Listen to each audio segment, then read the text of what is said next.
Monster Hunter Stories is my second favorite JRPG of all time. I figured you should know that up front. I played this game when it was first released on the 3DS, then again on Android, and now I've nearly finished it on Switch. Monster Hunter Stories is so finely polished, so immaculately designed, so gorgeously animated, and so bursting with charm that I still find it unbelievable that this game started its life on a tiny handheld like the 3DS. If the sequel didn't already exist, this game would have felt perfectly at home as a bespoke Switch title. This is also the very first time this game has been allowed to really shine, as the HD visuals are some of the most vibrant and delightful graphics I've ever seen, and the newly added voice acting makes the story feel more alive than ever, really bringing the quirky cast of characters to life. Stories is easily my favorite Monster Hunter game, and the perfect entry point for the series. Get ready for a ridiculously glowing and highly subjective review, because this is one of my favorite games of all time, and I couldn't be more excited to talk about it. Before we wrangle this monster though, it would mean a lot if you liked and subscribed to the channel. We've been growing rather quickly the past few weeks, and I really appreciate your support. Now, onto the review. Monster Hunter Stories is a spin-off of the main Monster Hunter series. Whereas that series is an action RPG, Monster Hunter Stories is a very traditional JRPG. It isn't often that a series is able to so flexibly switch between genres, but Monster Hunter Stories makes the jump effortlessly. In a brilliant move, the story here revolves around riders as opposed to hunters. Instead of simply hunting the monstrous beasts like you would in an action-focused Monster Hunter game, here you befriend the monsters and ride them into battle. Riders and hunters coexist in this world, which provides a lot of the tension in the story, as the hunters don't know what to make of the riders and their foreign ways. The story is very anime, in style and tone, but it deals with some heavier topics in subtle and affecting ways, such as the death of a parent, overcoming prejudices, and animal welfare. At first, the story felt a bit too inconsequential, but over time, the story and characters grew on me, including the initially obnoxious feline Naviru, who ultimately won me over with his cat puns. I don't want to give too much away, but if you like Saturday morning cartoons, you'll probably like the narrative in Monster Hunter Stories. The structure of the game is very JRPG. You move between towns, exploring vast open areas and tighter linear ones, fight monsters, buy items, upgrade gear, and so on. If you've ever played a JRPG before, you'll feel right at home here. And if you haven't, I highly recommend Monster Hunter Stories for your first dip into the genre. It's a perfect encapsulation of everything wonderful about JRPGs. You may not fight God at the end of it, but you might as well be given how incredibly powerful some of the endgame monsters are. Monster Hunter Stories feels like an intricately woven tapestry, where each element complements the others so well that it's nearly impossible to single them out without first addressing all the other ones. I want to talk about the monster design and the visuals, but in order to do so, we first need to talk about the combat, because the two are intrinsically linked. Combat in Monster Hunter Stories is turn-based, in typical JRPG fashion, but it's also fast-paced, strategic, and rhythmic, and an enormous amount of fun. You and your befriended monster, whom you can switch out with your reserve monsters at any time, square off against enemy monsters, taking turns whacking at each other. The key element of combat is a rock, paper, scissors triangle, with your regular attacks being split into three types: speed, power, and technical. Power beats technical, speed beats power, and technical beats speed. The enemy will telegraph whether it's going to attack either you or your partner monster, and it's up to you to pick the move that will best counter the enemy's attack. You can't pick which normal attack your monster will use, but you can decide if they should use a special attack or not. When both you and the enemy attack using normal attacks, these are called head-to-heads,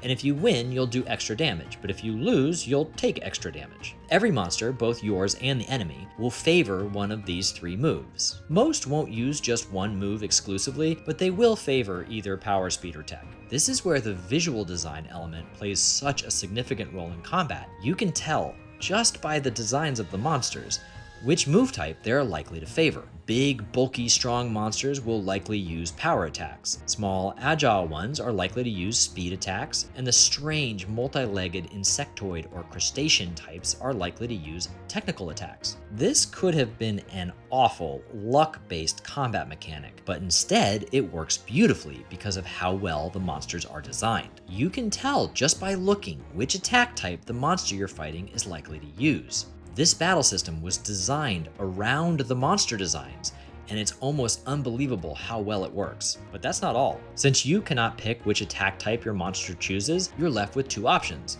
trust their judgment and let them attack how they want, or choose a special attack for them to use. If both you and your monster choose the same basic attack type and beat your opponent's attack type, you'll perform a double attack, which does massive damage and increases your kinship meter. Your kinship meter is kind of like a mana pool. You gain kinship by winning head-to-heads. You and your monster can then use various special attacks using your kinship meter. If you fill the meter completely, you can then ride your monster and you'll act as one. An additional special attack then becomes available called a kinship attack. There are 3 levels to the attack, which can be built up by winning head-to-heads while riding your monster.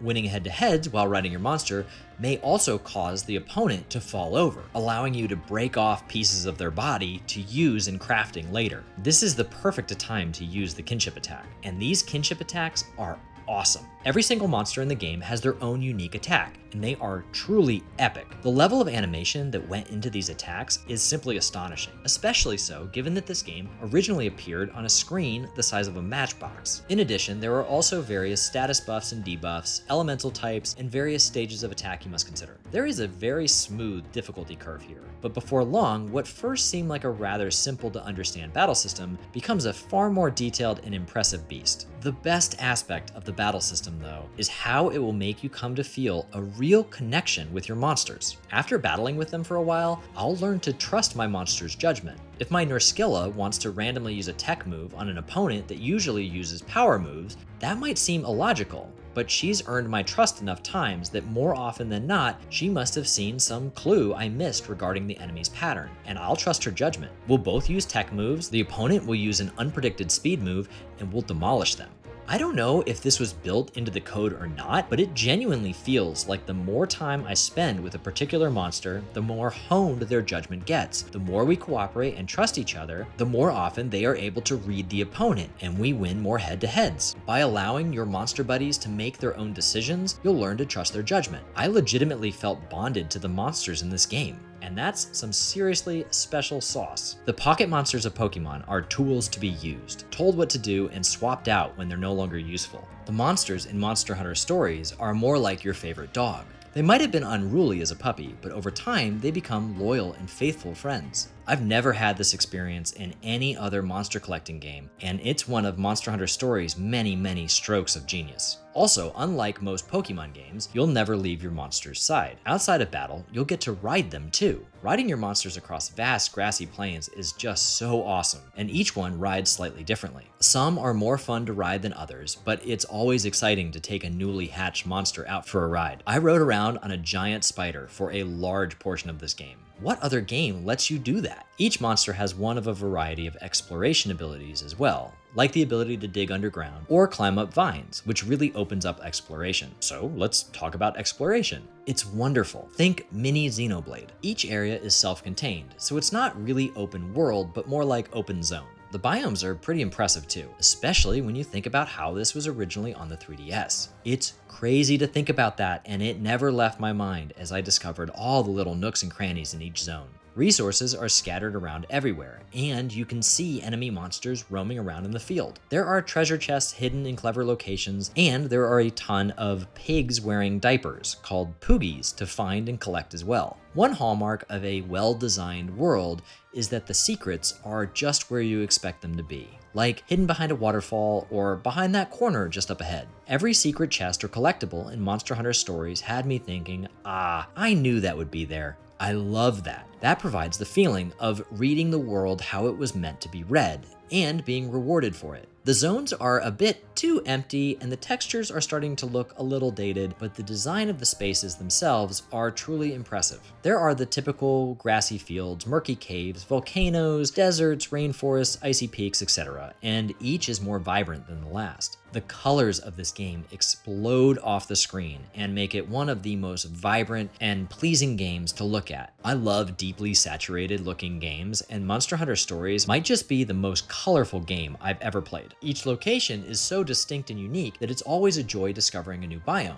and it keeps the entire adventure feeling fresh from beginning to end. Let's go back and discuss the monsters again. You'll gain new monsters in a really interesting way, by discovering dens in the overworld with varying degrees of rarity. Upon entering a den, you'll traverse a brief dungeon before coming upon a monster nest. There may or may not be a monster guarding the nest, and sometimes they'll be asleep, so you'll need to use the sneaking mechanic to avoid waking them up. But either way, the goal is to steal an egg and make it out alive. Eggs come in a ton of different patterns and colors, each corresponding to a different monster. Naviru will also comment about each egg you pick up, telling you how stinky and heavy it is, each corresponding to the different potential potential stats of a monster within the egg. Most monsters have multiple different pattern and color combinations too, so it does get rather confusing and hard to remember which eggs correspond to which monsters. There are guides online that are extremely helpful, letting you keep track of which monsters you've already discovered and which you haven't. I highly recommend using a guide when it comes to picking monster eggs, and I wish there had been some sort of egg compendium in the game, but it's an otherwise minor blemish on a great monster catching system. If you find a monster in the wild that you want to capture, you can tag it with a paintball and it may retreat back to its den, marking the den on the map and allowing you to track it down and steal its eggs. It does feel a little dirty sneaking into a mother monster's den and stealing her babies, but you'll eventually get hardened to the morality of your monster kidnapping. Once you have a healthy collection of monsters, around 4 or 5 hours into the game, you'll unlock the Rite of Channeling. This is extremely similar to fusing monsters in a Shin Megami Tensei game or in the recent Dragon Quest Monsters: The Dark Prince, and it is just as addictive and engaging here. Each monster you steal from a nest has a variety of stats and genes. These genes come in the form of a 3x3 grid with varying nodes filled in with varying genes. Genes come in a variety of colors, some increasing stats, providing buffs or resistances, and others giving you unique abilities and elemental attacks. By lining up 3 genes of the same color, you'll unlock a bonus combo, enhancing the genes further. By using the Rite of Channeling, you can transplant one monster's genes into another's grid, basically allowing one monster to consume another. There is an immense level of flexibility here, even allowing you to turn a typically ice elemental monster into one that breathes fire. If you give this system time and really dive into it, it can become an entire game in itself, searching for the right gene for the right monster, combining them to create perfect combo lines, and Frankensteining together the perfect monster combination. It's a ton of fun and adds a level of depth on top of an already impressive package that makes this game truly outstanding. Though perhaps the most impressive part of Monster Hunter Stories is the animation. There are over 80 varieties of monsters you can collect in the game. Each one has its own bespoke riding animation, at least 3 attack animations, 1 super attack animation, death animations, damage animations, sleep animations, animations for when your monster is injured, and likely countless others. Then there are some monsters that change styles and animation in the middle of battle, such as how Baroth rolls in the mud, and instead of simply adding an indicator that his resistances have been reset, he continues the battle with actual mud coating his body. Capcom changed the look of the model to match his actions during battle. And when the monsters attack each other, they actually hit each other. It feels impactful, and there is always a lot of visual impact animations to reflect the power of the monsters. Compare this animation from Monster Hunter Stories to one from a similar monster collecting series. Yeah, and don't forget, Monster Hunter Stories was originally on the 3DS. Seriously, the detail and complexity in the animations here are second to none. I cannot believe the amount of time and artistry that went into the animations in this game, and it should be celebrated. Every battle feels impactful, every monster has a distinct personality, and fights look so much cooler than your typical turn-based JRPG. Not only are there a ton of monsters and monster animations, the variety of weapons and armor here is outrageous as well. Each monster has various parts that break off after you slay them, and those parts can be used to craft unique armor and weapons, each with a very distinct look and feel. There are also 6 different weapon types, with some monsters having multiple different types to unlock. There is an enormous amount of variety here, and each and every option looks wild and worthwhile to collect, giving you even more reason to get back out into the field and slay all the beasties. But even that's not all. Now, I'm going to talk about a mechanic that you unlock about halfway into the game. So if you don't want any spoilers at all, just know that this game is awesome and you should buy it immediately. Still here? Okay, here we go. About halfway into the game, you unlock the ability to fly. And oh my god, it is so freaking cool. Previously, you could either walk or ride your monster across the vast open areas, and all of a sudden, you can now just take off into the air and fly high above nearly every area. It's a similar feeling to unlocking the mechs in Xenoblade X, although on a much smaller scale. New, previously inaccessible areas are unlocked.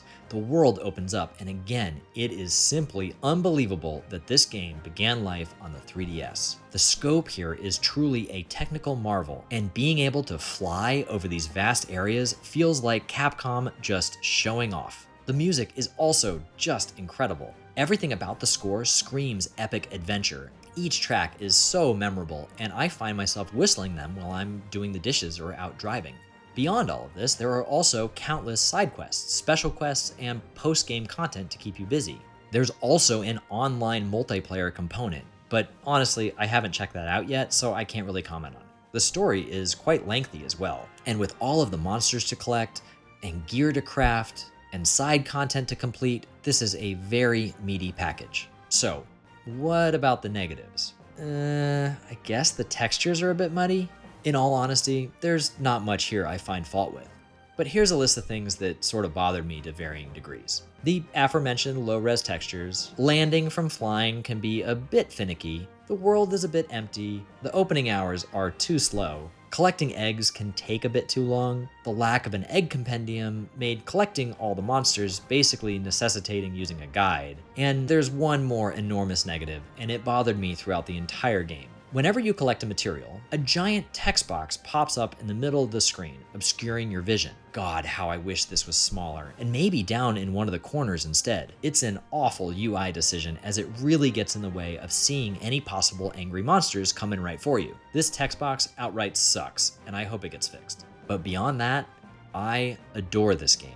Capcom are absolute masters, and even though traditional turn-based JRPGs aren't their bread and butter, with this first outing, they have outclassed even their most stalwart competition by a mile in nearly every regard. Monster Hunter Stories is beautiful, epic, fun, and packed with rewarding content. I cannot recommend this game enough, and with this remaster, now is the perfect time to check it out. I'm going to give Monster Hunter Stories on the Nintendo Switch a glowing 9.6 out of 10. Thanks so much for watching, and if you like this video, it would mean a lot if you liked and subscribed to the channel. Am I being too generous, or does this game deserve even more love? How do you think it compares to the sequel? Should I review that one too? Let me know in the comments below, and I'll see you next week.